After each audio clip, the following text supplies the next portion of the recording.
PechaKucha is a Japanese word for chit-chat and is the name of a presentation format created in Japan in 2003 by Astrid Klein and Mark Dytham, two architects looking for a way people could share their work quickly and simply in public. Since then, the idea has spread to over 700 cities around the world. At every PechaKucha night, creative thinkers come together and share their ideas with only 20 images shown for 20 seconds each. PechaKucha, a fast, fun format. Find a location, join the conversation. Our next speaker is originally from Rochester, New York, earned a master's in college student personnel from Western Illinois University, and is currently a higher education PhD candidate at Boston College and the Dean of Students at Fashion Institute of Technology. In addition to the student affairs field, he is passionate about coffee. Who here is also passionate about coffee? Yes. Travel, social media, and long walks on the Tampa River Walk at dusk. He is an expert in the emerging field of iPhoneography, which sounds naughty, but I'm told doesn't have to be. And he's here to tell us about an improbable love affair. Please welcome to the stage, Paul Gordon Brown. All right, I get to talk about what I love today. I get to talk about the love of my life, the wind beneath my wings, if you will. And I think there's a few lessons that you can take from this love affair that I've had. You see, it was almost 2 years ago to this day that I felt a little bit lost. How many of you have felt lost before? Yeah? I felt lost because 2 years ago it was kind of like Bridget Jones' Diary, the opening scene where she's on the couch and there's Kleenex everywhere, and I didn't know what to do, and I felt depressed. And so my way out of this was to begin to travel. And when I began to travel, I didn't just travel a little bit. If you know me, I traveled a lot. In 2 years, I have racked up 131 flights, 140,000 miles, traveled around the world the equivalent of 6 times. And it was through this travel that I met the love of my life, the person that puts wing beneath my wings. And the love of my life, as some of you may know, is an airline.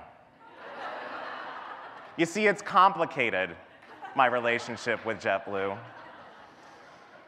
And I know what you're thinking. It seems really strange, like of all the loves of your life, an airline, that's not usually the first industry people think of when they think about who to fall in love with, right? Usually, I know you all have painful experiences from flying.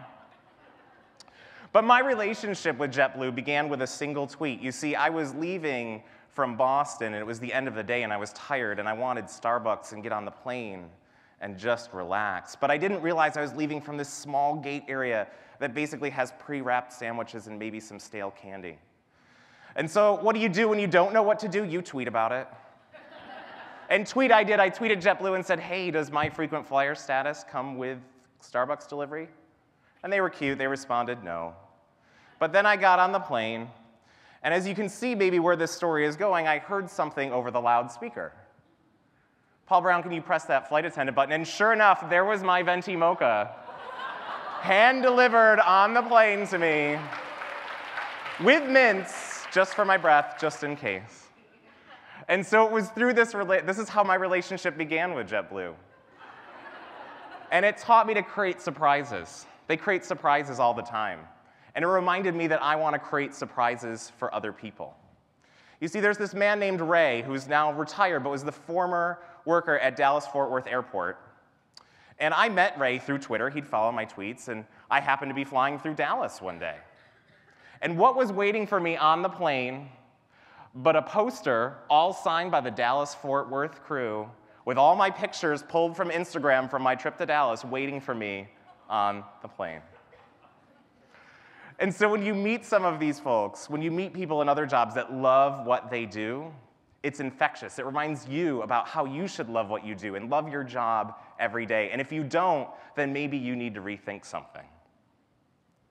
Because when I interact with JetBlue, and others interact with JetBlue, it's not just me, you might get somewhat unusual responses. I had emailed them one time because I had a customer service issue. And this is the response I got. It says, "How the heck are you? It's sure nice to hear from you again." Not the common customer service response, right? But for me, it was great. I was like, this is awesome. I love this. Because the folks at JetBlue and I, we have a lot of fun together. They become like my invisible travel companion. So much so that last summer, you might remember, the Ice Bucket Challenge was pretty popular and going viral around the internet. So I decided, well, let's get JetBlue in on this, right? So I virtual Ice Bucket challenged them, and they accepted. Sometimes they help me pack for my trips. I say, you know, the linen or the paisley, what are we going for here? Of course, they pick paisley. They help me out. They're my buddies. Hashtag fashion forward. And so they've also reminded me to be kind. Be kind to others. Be kind in the actions that you have, even if they're just for a very small period of time. And last Valentine's Day, I thought, well, let's be kind to JetBlue. So what do you do on Valentine's Day to your love? You send them a Valentine. And so we all know that hand-created Valentines are the best kind. Even more speed, even more space, you always get me to the right place. The customers are fed with chips that are blue. I always enjoy flying with you. And so JetBlue returned the favor. You see, they have this program called Badges where you fly to Tampa, you unlock the Tampa badge, just like a game. And so for me, they unlocked the PB&J badge. The PB&J badge. I am the only and will only be the ever holder of the PB&J badge. Because JetBlue and I go together like Paul Brown and JetBlue. And that's how I met my friends. My friends that I've actually never met. My friends that I know are probably in Salt Lake City right now and are probably wondering why y'all are going to tweet them in about 2 minutes. And what it taught me about social media and the power of making friends and connections really is that you don't need to meet someone to be connected to them. I've never met these people, and yet I'm connected to them. And they taught me a lot of life lessons along the way. We already tweeted on the way down here to Tampa, so just so you know. And so kind of the lessons I want you to take away from my relationship with JetBlue are reminders to be kind to others, to love what you do, to make friends, have fun, create surprises, because I promise you, if you do these things, you get it back 30-fold. And so the next time you're in a situation when you're frustrated, I want you to ask yourself a simple question. And that question is, in this situation, what would JetBlue do?